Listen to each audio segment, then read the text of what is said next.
네, 오늘도 하나님의 부름을 받아 예배로 나오신 우리 귀한 성도 여러분, 한 분 한 분 우리 주님의 이름으로 축복합니다. 네, 이 시간 옆에 계신 성도님께 이렇게 한번 인사하겠습니다. 두려워하지 마세요. 용기를 내세요.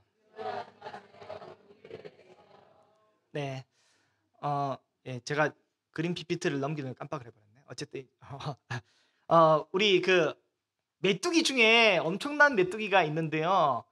이 메뚜기의 이름이 바로 뭐냐면 로키산 메뚜기입니다. 왜 그러냐면 로키 산맥 인근에 이 메뚜기가 살았거든요.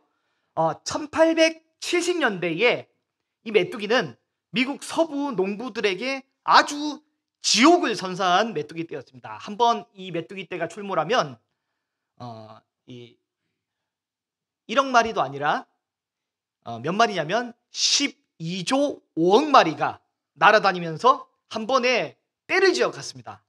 그래서 이 그 평방미터를 제가 계산해 봤는데 얼마나 떼를 많이 지어 갔냐면 한 번에 대한민국 절반을 아주 빼곡하게 덮을 만큼 그렇게 엄청난 메뚜기 떼가 많이 이제 온 거죠.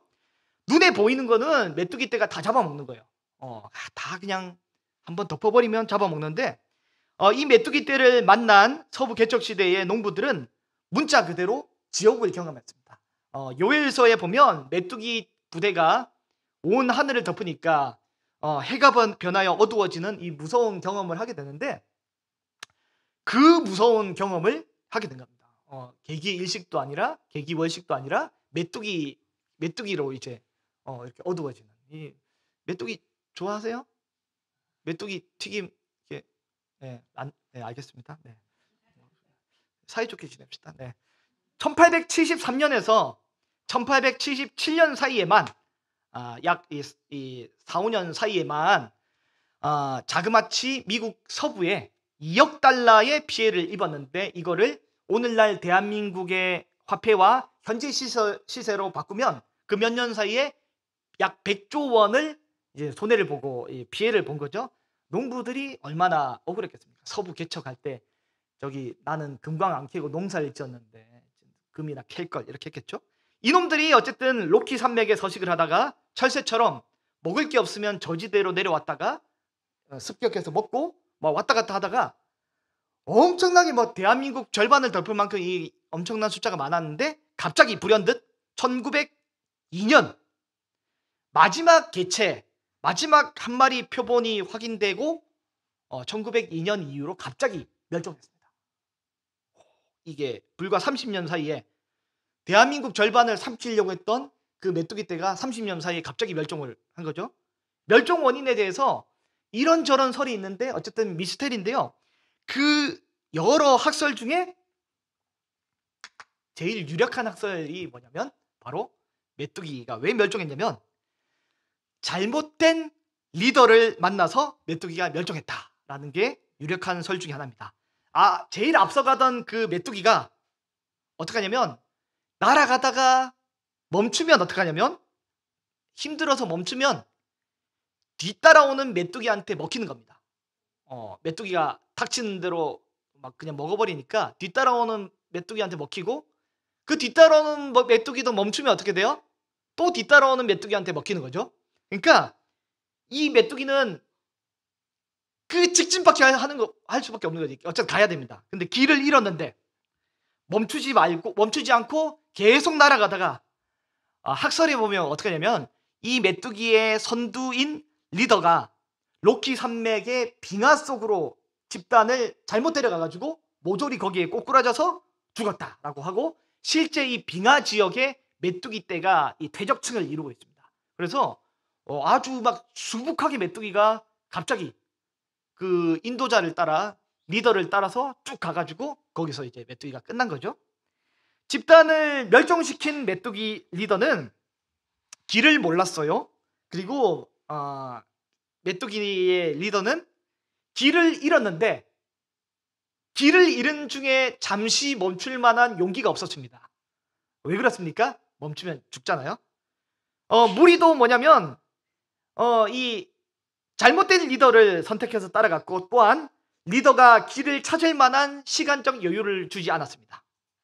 결국에는 멸종되고 말았죠. 그래서 우리는 리더가 길을 알아야 하고, 또한 리더는 경로를 이탈했을 때 잠시 멈출 만한 용기가 필요하고, 또한 무리는 리더가 길을 찾도록 도와줘야 하고, 멈추는 순간, 잠깐 멈추는 순간 공격하거나 죽이거나 상처를 입혀서는 안 된다.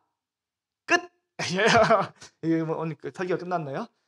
축도로 맞추면 안 돼. 이러면 안 되죠. 네. 오늘 본문에는 여호수아가 등장을 합니다. 여호수아가 등장하는데 불세출의 영웅 모세가 죽은 이후에 여호수아는 새로운 지도자로 세움을 받았습니다. 그러나 아마도 오늘 본문에 보니까 여호수아는 굉장히 불안했던 것 같습니다. 여호수아는 내가 불안해요, 내가 무서워요, 내가 초조해요, 어떻게 해야 될지 모르겠어요 라고 기록하지 않았지만 여호수아에 대해서 하나님께서 친히 해주신 그 말씀을 보면 여호수아의 내면 심리를 알 수 있을 것 같습니다. 오늘 본문 6절을 보면 이렇게 되어 있어요. 6절을 보면 강하고 담대하라 라고 되어 있습니다. 그리고 7절을 보면 이렇게 되어 있어요.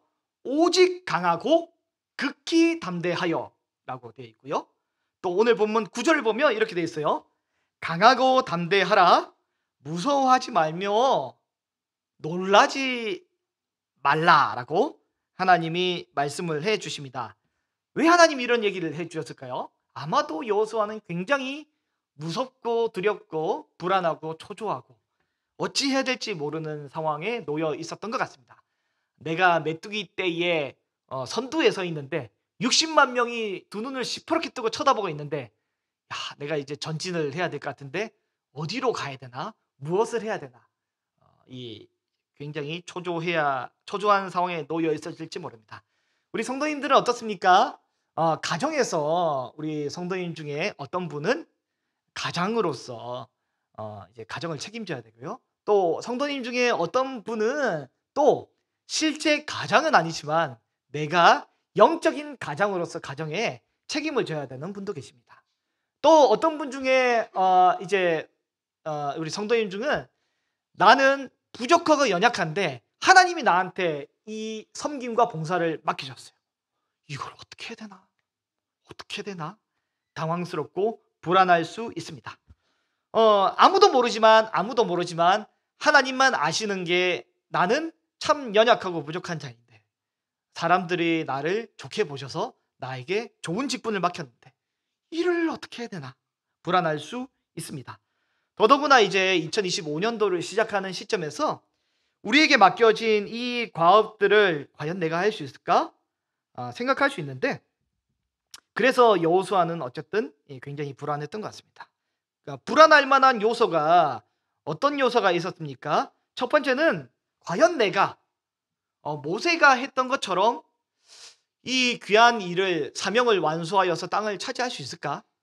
모세가 일단은 요단 동쪽은 처리해 주는데 큰 힘이 됐는데 어쨌든 이 서쪽을 지금 다 점령을 해야 되는데 이걸 어떻게 하지? 그리고 과연 내가 모세가 하던 것처럼 하나님 앞에 형통한 길로, 온전한 바른 길로 백성들을 인도할 수 있을까? 우리 가족을, 우리의 부서를, 내가 섬기는 이 영역을 제대로 할 수 있을까? 과연 내가 모세가 하던 것처럼, 모세에게 했던 것처럼 나 같은 사람에게도 하나님이 그렇게 함께 해 주실까? 하나님 믿고 이제 뭔가를 하려고 하는데 함께 안 해주시면 이거 어떡하지? 낭패인데? 라고 생각할 수 있는 거죠. 우리 교회의 상황은 어떻습니까? 교회의 리더십이 바뀐 상황. 우리 성도님들도 당황스러울 수 있고 당황스러운 것이 당연할 것입니다. 어쩌면 평생 같이 갈 것 같았던 분이 갑자기 떠나시고, 아니 옛날에 보니까 좀 부실하고 좀 어리버리해 보였던 그분이 갑자기 오셔가지고 뭐 하는 것 같은데 굉장히 당황스러울 수 있습니다. 이스라엘의 상황도 비슷합니다. 모세와 같은 정말 훌륭한 선지자, 하나님과도 친밀하고 교통하고 카리스마도 있으면서 또 동시에 온유하고 명확한 길을 선명하게 제시하고 하나님의 뜻을 확실하게 단둘이 칠 수 있는 그런 모세가 이제 가버렸고, 어이, 어릴 때부터 봤던 평범한 저 여호수아, 어, 여호수아 그가 지도자로 세워졌습니다. 어, 물론 그가 모세의 수종자로 오랜 기간 함께하긴 했지만 그는 모세가 아니라 일반인입니다. 모세는 특별한 존재입니다. 언약의 중개자로 하나님 앞에 세움을 받은 특별한 존재고, 여호수아는 일반인 중에서 하나님이 선택한 지도자란 말이죠.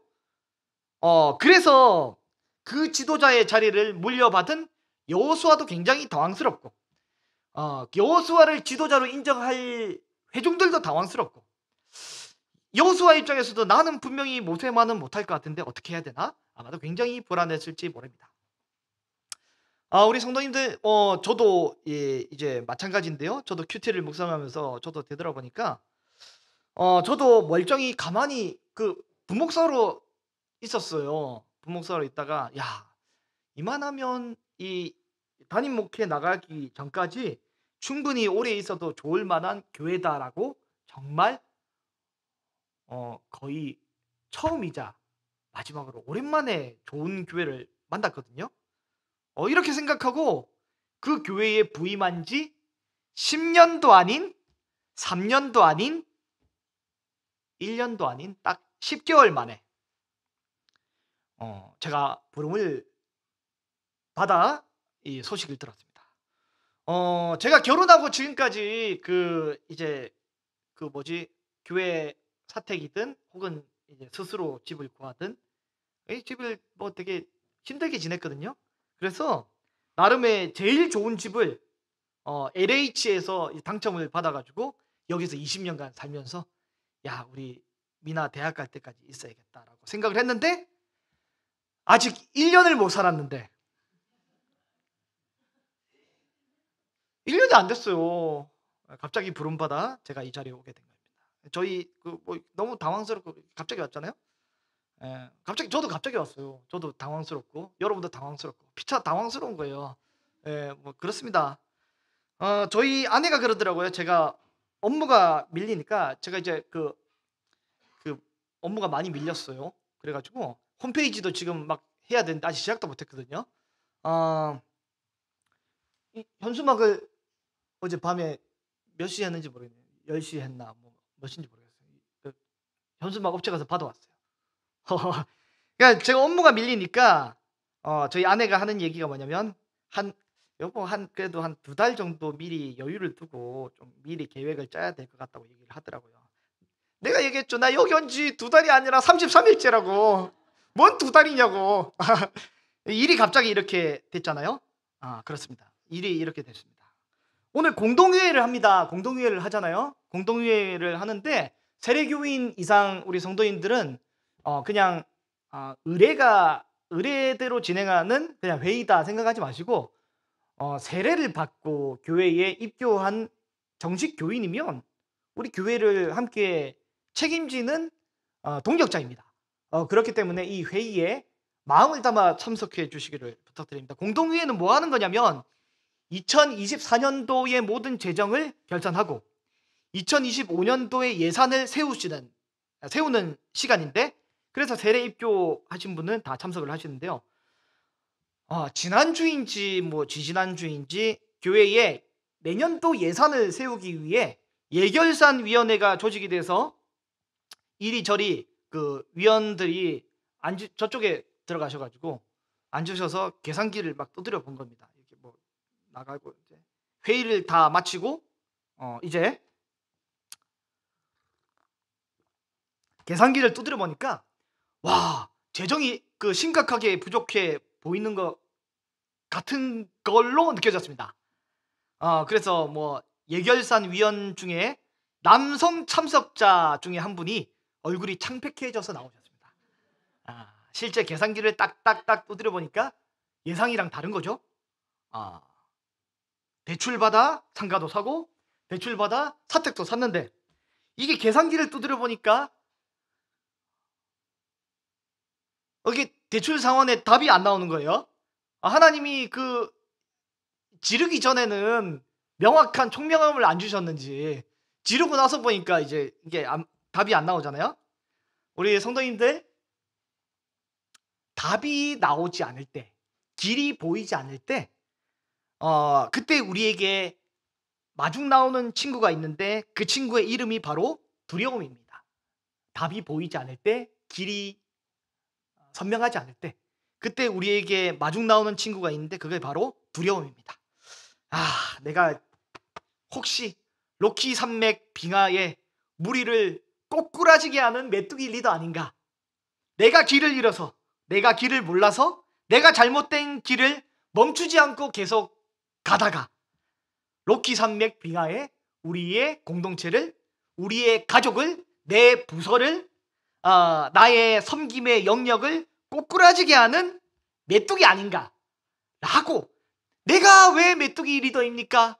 어쩌다 보니까 앞장서가지고 먹히기 싫어가지고 달려가고 있는데 왜 나한테 그럽니까? 나는 그냥 죽기 싫어서 내 엉덩이 뜯어 먹으니까 내가 달려가는 거지.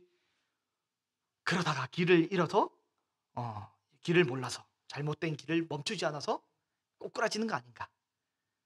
왜 나를 목사님이 임명을 하셨는지, 왜 이 교회에서 나를 이렇게 세우셨는지, 이제 우리는 고민할 수 있습니다. 저도 드는 생각이, 우리 41년 전통의 천우교회를 멸종으로 이끄는 마지막 담임 목사가 아닌가. 천우교회 3대 담임 목사가 아니라 3제 담임 목사님인가. 이 3제가 뭔지 아시나요? 네, 모르셔도 됩니다. 그게 아니잖아요, 여러분. 지금 이 진행되는 모든 과정, 모든 여정은 사실 하나님이 다 하시고 하나님이 다 이끌어가고 계십니다. 하나님이 다 하셨습니다. 제가 그 대한민국 우리 목사님 중에 제일 좋아하는 목사님이 우리 장재훈 목사님이에요. 그리고 제일 좋아하는 교회가 천우교회예요. 오해하지 말고 잘 들어주세요. 우리 장재훈 목사님이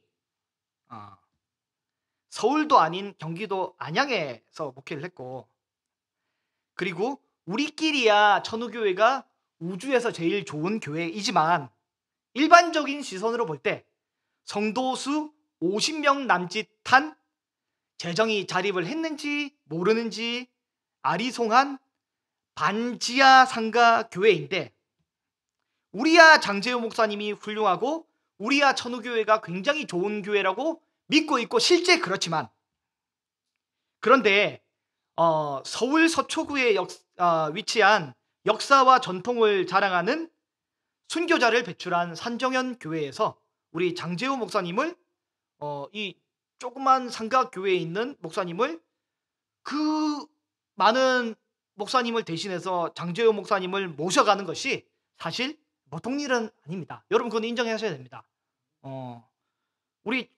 여러분, 우리 장재호 목사님이 이런 말하면 죄송한데, 장재호 목사님이 수작을 부려가지고 제발 나 좀 데려가 주세요, 제발 나 좀 데려가세요, 이랬을 것 같습니까? 아니잖아요. 우리는 사실 그분이 떠나서 아쉬운 마음이 크지만, 하나님의 부르심이 있어서 하나님의 특별한 일을 하셔서 하나님이 데려가신 겁니다. 여러분, 그래도 어쩔 수 없습니다. 여러분, 이 교회에서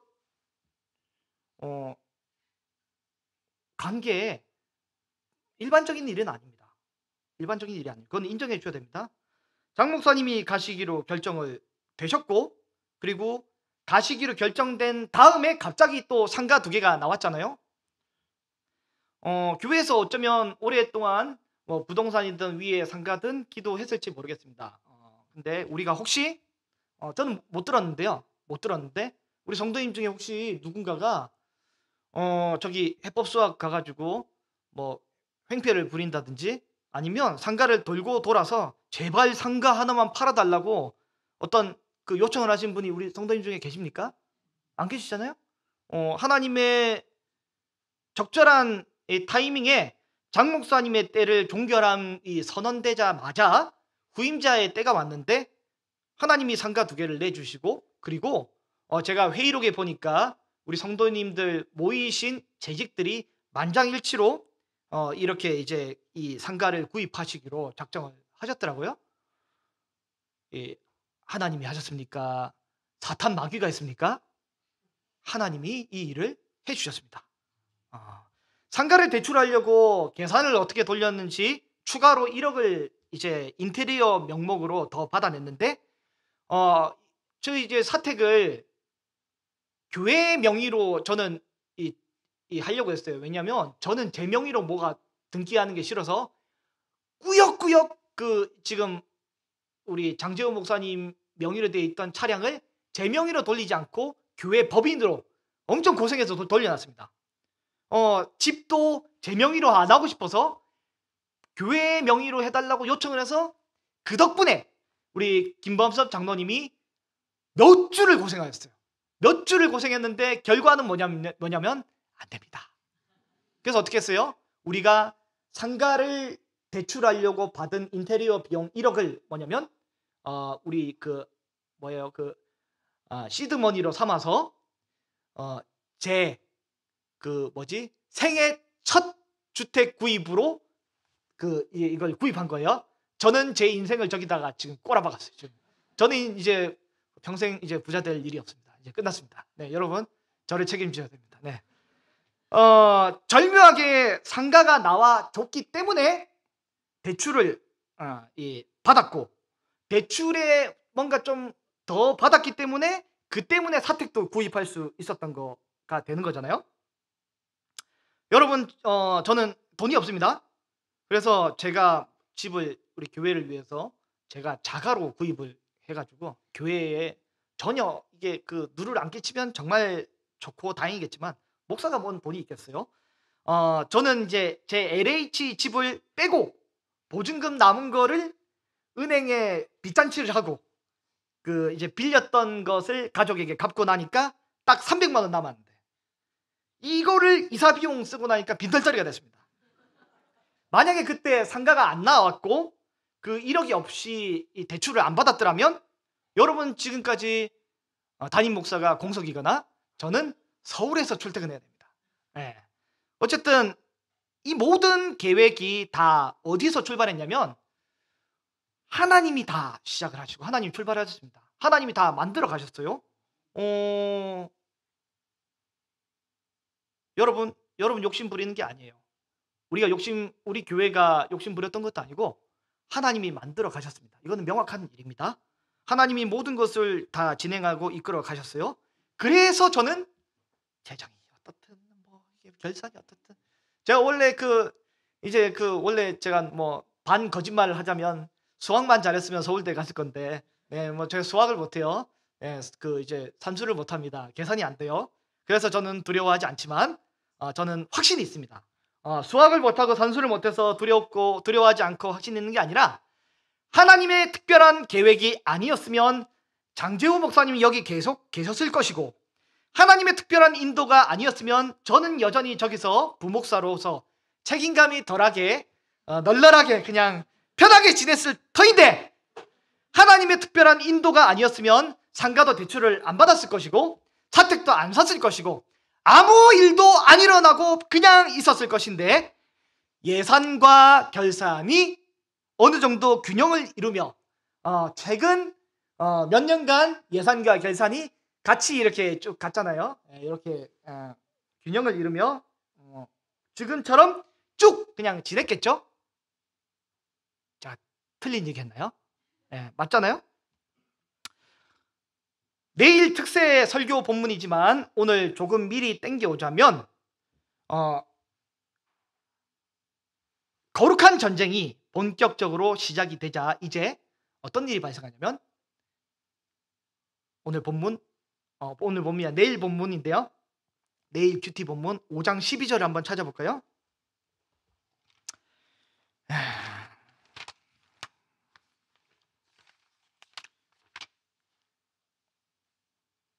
5장 12절 1월 6일 월요일 큐티 본문 5장 12절 본문을 남자만 읽어보겠습니다. 시작.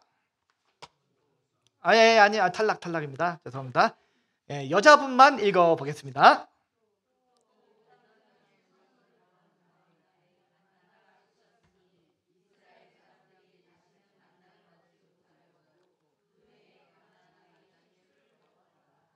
아멘. 모세가 40년간의 인도하던 시기가 끝이 나고 여호수아가 본격적으로 가나안 전쟁에 들어가자마자, 거룩한 전쟁이 시작되자마자 어떡합니까? 만나가 그칩니다. 40년간에 늘 있었던 평탄하고 안정적인 만나. 그러나 우리는 가나안에 못 들어갔었죠. 근데 40년간 예산과 결산이, 수입과 지출이 어느 정도 적절한 이 균형과 이 밸런싱을 맞춰가지고 평안하게, 어제가 오늘인 듯 오늘이 내일인 듯 그렇게 그 만나와 같이 공급함이 늘 똑같이 있었지만, 본격적으로 전쟁이 시작이 되자마자 하늘에서 뭐가 그칩니까? 만나가 그칩니다. 다시 한번 읽어보실 때 5장 12절을 이번에는 남자분이 읽어보도록 하겠습니다. 시작! 또 그 땅에 소산물을 먹은 다음 날에 만나가 그쳤으니 이스라엘 사람들이 다시는 만나를 얻지 못하고 그 해에 가나안 땅의 소출을 먹었더라. 그 해에 뭘 먹었어요? 가나안 땅의 소출을 먹었더라. 이제는 하늘의 만나, 물론 감사하죠. 그러나 맨날 똑같은 음식이 아니라 이제는 가나안 땅의 특별한 소출을 그 해에 먹게 됩니다. 언제요? 그 해. 하나님이 주시는 특별한 소출을 그 해에 먹게 됩니다. 모세가 있었던 시기는 그런 일이 없었는데 여호수아가 지도자가 되고 난 이후에 일이 갑자기 급변을 하기 시작합니다. 광야에서 40년간 굉장한 맹훈련을 받았던 시기, 그리고 하나님의 이 연단을 받았던 그 시기에는 그냥 하늘에서 내리는 만나를 먹었는데, 이제 가나안으로 거룩한 전쟁에 돌입하는 그 순간 뭘 먹냐면 가나안 땅의 소출을 먹고 살아가게 됩니다. 우리 귀한 성도 여러분, 우리는 지금 전투를 앞두고 있습니다. 교회의 중요한 분기점에 와 있습니다. 여러분, 굉장히 중요한 시기입니다. 이제 우리는 달라져야 합니다. 이제는 우리는 전투 태세에 돌입합니다. 거룩한 전쟁이 우리 앞에 놓여 있고 우리는 그 앞에 서 있습니다. 혹시 우리 성도님들 갑자기 내일부터 싸우자 그러니까 당황을 많이 하셨을지 모르겠습니다. 전투 태세를 갖추는 것이 이제 우리 준비를 해야 되는데요. 우리 성도님들의 개인의 삶은 어떤지 모르겠습니다. 혹시 우리의 삶은 전투 태세를 돌입할 가정의 상황, 또 우리 직장이나 사업터의 상황, 나의 진로나 학업의 상황은 아닙니까? 그런 때가 아닙니까? 수요와 공급이 잘 맞습니까? 현재에서 미래를 생각하면 명확하고 선명한 답이 나오는 시기에 우리는 살고 계십니까? 카드 결제일이 25일인데 이리저리 잔돈을 모아도 답이 없을 때, 딱 봐도 내 삶의 미래에 답이 없을 때, 딱 계산해봐도 내 노후가 막막할 때, 딱 계산해봐도 2025년도 말에 내 삶의 모습도 막막할 때, 내 진로가 어두워 보이게 될 때, 그때 우리에게 불안함이 찾아오고 또 그때 우리는 두려움에 빠지게 됩니다. 우리는 그 두려움을 딛고 일어나야 하고 이 불안함과 싸워서 이겨야 하는 것입니다. 우리 성도 여러분, 사탄에게 속으면 안 됩니다. 마귀에게 속으면 이 비참해지고 안 됩니다. 사탄이 교회를 속입니다. 사탄이 뭐라고 합니까?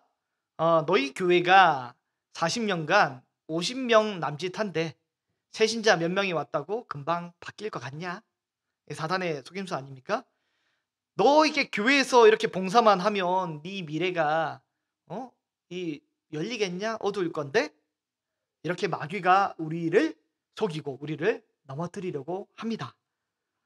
우리는 마귀의 소리에 집중하고 귀를 기울일 것이 아니라 우리는 하나님의 음성, 하나님의 말씀을 들어야 할 줄로 믿습니다. 하나님이 이 여호수아에게 이렇게 말씀하셨습니다. 오늘 본문 2절을 같이 읽어보겠습니다. 내 종 모세가 죽었으니 이제 너는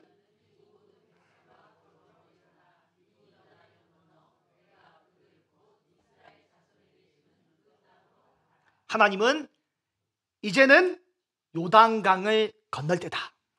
전투 태세에 돌입해서 요단강을 건널 때고 건너서 이제 그 땅을 차지하라 라고 말씀하고 계십니다.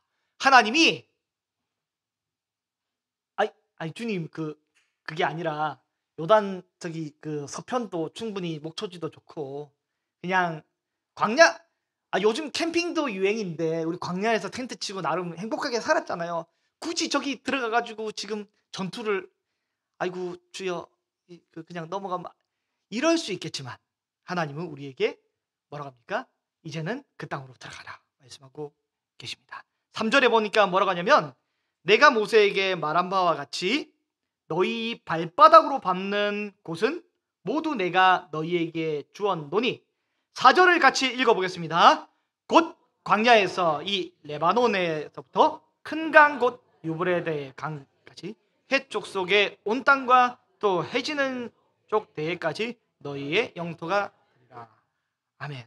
하나님이 우리의 영토를 이렇게 주시겠다 말씀하고 계십니다. 우리가 믿음으로 밟는 그 땅이 누구 땅이에요? 우리 땅이 됩니다. 우리가 믿음이 없어서 밟지 않는 땅은 누구 땅이냐면 남의 땅이 되는 것입니다. 믿음의 노장 갈렙이 이렇게 이야기했습니다. 그날에 주께서 나에게 말씀하신 그 땅을 내게 주시옵소서. 아무도 감히 거인족 아낙자손이 살고 있는 그 헤브론 땅을 점령하지 못했는데 그러나 갈렙은 그 땅을 달라고 했고 밟고 그 땅을 얻어냅니다. 그리고 전쟁으로 그 땅을 얻어냅니다. 오늘 본문 아까 읽으셨던 4절 본문에 나오는 이 땅들은 어마어마한 영토입니다. 이스라엘 역사상 단 한 번도 차지하지 못한 땅이고 한 번도 북이스라엘의 여로보암 2세 때에도 차지하지 못한 땅, 이 통일왕국 이 다윗과 솔로몬 때에도 차지하지 못한 영토의 영역입니다. 근데 하나님이 마치 우리에게 백지수표를 주시면서 알아서 한번 적어봐라. 네가 밟는 땅을 다 너에게 주겠다. 그러나 우리가 현실의 두려움에 갇히게 되면 아무것도 못하게 됩니다. 그러나 믿음이 있는 사람은 가나안 땅의 소산을 먹고 믿음이 없는 사람은 어떡합니까? 이제 멈춰버린 만나가 내일도 내리기를 기다리고 있습니다. 우리는 만나를 기다릴 게 아니라 가나안 땅의 소산을 위해 이제는 돌진해야 합니다. 요단강을 건너면 이제 만나는 끝이고 요단강을 건너면 이제는 전투 모드에 돌입하게 됩니다. 이제 우리는 거룩한 전쟁에 돌입하게 되고 시작을 하게 됩니다. 우리 성도 여러분, 신년 특별 새벽 기도회가 올해는 말씀드렸다시피 한 번밖에 없습니다. 그래서 하반기에는 특별 큐티 기도회나 우리가 한 번도 안 해본 777 기도회가 있어요. 아무튼 그런 게 있습니다. 그리고 다니엘 기도회 이런 게 있는데 어쨌든 특별 새벽 기도회는 올해 처음이자 마지막입니다. 다 오셔야 합니다. 다 오셔야 합니다. 뜰에서, 전도회에서, 청년부에서, 교육부서에서 2중, 3중, 4중, 5중으로 각각 조사를 해서 차량은 어떻게 할지, 카풀을 어떻게 할지, 집은 먼데 그러면 오늘은 이번 주는 지금 짐을 싸서 엄마 집에서 자고 그렇게 출근을 할지 어쨌든 머리에 고안을 하고 만들어내서 생각을 하셔야 됩니다. 다 오셔야 됩니다. 다. 거룩한 전쟁이 시작이 되었습니다. 여리고를 돌고 소리를 지르는 그 순간에 기적이 벌어질 것입니다. 모세나 여호수아만 지도자가 아니라 하나님의 말씀을 따르는 우리 모두가 기적을 보는 영적인 지도자로 하나님 앞에 우리가 부름을 받았습니다. 두려움을 어떻게 이깁니까? 공포를 어떻게 극복합니까? 답을 몰라 불안하고 길을 모르면 두려움이 생기는데 답을 명확히 알고 길을 명확히 알면 두려움을 딛고 이길 만한 용기가 생기게 됩니다. 오늘 7절 말씀을 같이 한번 읽어보겠습니다. 시작. 오직 강하고 극히 담대하여 나의 종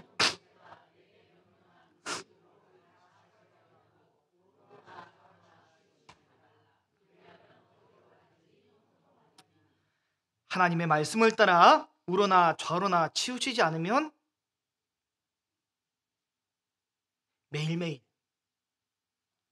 매일 성경으로 답을 내고 하나님이 나에게 말씀하시는 것에 내 상황과 환경은 물론 안 맞지만 믿음으로 반응하고 찾아내면 어디로 가든지 우리가 무슨 일을 하든지 하나님이 형통을 주겠다고 말씀하고 계십니다. 이제 그 우리 15년 전인가요? 13년 전인지 12년 전인지 14년 전인지 3년 전인지 모르겠지만 특별 새벽 기도회에 놀라운 일이 나타났습니다. 우리 이 자리에 없으신 문모 집사님께서 참치 업계에 종사하고 계실 때 특별 새벽 기도회에 끝나고 집에 갔다가 그냥 가기에 시간이 애매한 고로 그날따라 그냥 출근해보자 라고 출근을 했는데 그 새벽에 회장님이 오셔서 자네는 누군데 이렇게 일찍 왔느냐? 그러고 난 이후에 하나님 주신 형통을 얻게 되었습니다. 사람 일은 어떻게 될지 모릅니다. 그냥 하나님이 나에게 주시는 말씀대로 내 삶의 환경은 안 맞지만 내 삶의 환경은 아니지만 하나님 말씀대로 우리가 움직이고 반응할 때 요놈 봐라 굉장히 기특한데 내가 없는 일도 만들어서 형통으로 꾸역꾸역 이 복의 통로로 꾸역꾸역 만들어 봐야겠다라고 하나님이 역사해 주신 것입니다. 우리 성도님들 두려움을 어떻게 이깁니까? 공포를 우리가 어떻게 극복합니까? 보호자가 없어서 우리가 두렵기도 하고 혼자 서야 하기 때문에 우리는 막막한데요. 뭘 해야 될지 모를 때 보호자가 없을 때 혼자 해야 할 때는 뭐 막막합니다. 어떻게 될지 모릅니다. 저도 이제 와서 인수인계를 아주 짧게 했는데 급하게 왔고 급하게 가고 막 이렇게 했잖아요. 인수인계 파일을 봤는데 장 목사님이랑 저는 사람이 다르잖아요. 베드로는 베드로 타입이 있고 바울은 바울 타입인데 뭐 이렇게 글짓기 그런 거 하더라고요. 안 맞아요. 뭐 이렇게 삼행시 뭐 이런 거 안 맞아요. 저는 그런 거 안 맞아요. 안 맞아. 사람마다 달라요. 난생 처음 담임이 되고 난생 처음 연간 계획도 하니 막막한 겁니다. 공동의회도 난생 처음 인도하고 성찬식도 특별 새벽 기도회도 송구영신 예배도 난생 처음 하는 겁니다. 그러나 여러분 제가 두렵지 않은 것이 무엇입니까? 놀라지 않을 수 있고 담대하게 이 모든 일을 깜짝 놀랐어요. 내가 이렇게 가뿐하게 해내네. 이렇게 안 힘들 줄 몰랐어요. 몸만 피곤하지 멘탈이랑 마음은 하나도 안 힘든 거죠. 이게 어떻게 이렇게 되지? 바로 매일 성경을 매일매일 큐티를 통해서 제가 오늘 본문 9절 말씀을 경험했기 때문입니다. 내가 너에게 명령하는 것이 아니냐? 강하고 담대하라. 두려워하지 말며 놀라지 말라. 네가 어디로 가든지 내 하나님 여호와가 너와 함께 한다. 내가 좌우지간 하나님의 말씀을 따라 살고자 다짐을 하면 좌우지간 하나님의 말씀에만 집중을 하게 되고 살아간다면 어디로 가든지 무엇을 하든지 하나님은 우리의 보호자가 되시고 하나님이 든든한 뒷배가 되어주셔서 하나님이 동행해 주시기 때문에 우리는 두려울 것이 없습니다. 아빠랑 함께 손을 잡고 건너면 어디든지 갈 수 있고요. 우리 못 믿었지만 우리 아들의 손잡고 어딜 가도 그래도 그나마 좀 든든합니다. 그렇지 않습니까? 하나님이 우리와 함께 계실 때 우리는 두려움을 이길 수 있고 우리는 모든 공포를 이길 수 있는 용기가 생겨나게 됩니다. 그래서 우리는 두려움과 공포를 딛고 일어날 수 있는 그것은 바로 하나님이 함께 할 때 생기게 됩니다. 우리 이 시간 함께 찬양했으면 좋겠는데요.